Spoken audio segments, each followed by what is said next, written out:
अस्सलामुअलैकुम सामीन। 10 सफ़रुल मुज़फ़्फ़र की तारीख़ शुरू हो चुकी है। 7 सितंबर है।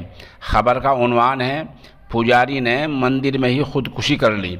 मामला आज सुबह 10 बजे का है। ख़बर थोड़ी तफसील से सुनिए।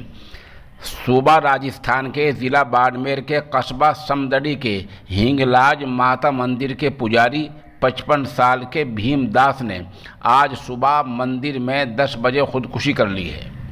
दरअसल 2 दिन पहले इस मंदिर से 7 किलो चांदी और कुछ रुपए चोरी हो गए थे। वहाँ एक समाज है, खत्री समाज। खत्री समाज के लोगों ने इल्ज़ाम लगाया था कि मंदिर के पुजारी ने ही ये चोरी की है। पुजारी ने आज ख़ुदकुशी की तो एक वहाँ ख़ुदकुशी नोट भी लिखा हुआ मिला, जिसमें लिखा, मैं अभी जीना चाहता था, मैं मरना नहीं चाहता था, लेकिन खत्री समाज ने मुझे बदनाम किया। चोरी मैंने नहीं की, मैं बदनामी से बचने के लिए बदनामी से परेशान होकर आत्महत्या ख़ुदकुशी कर रहा हूँ। पुलिस मामले की जांच कर रही है।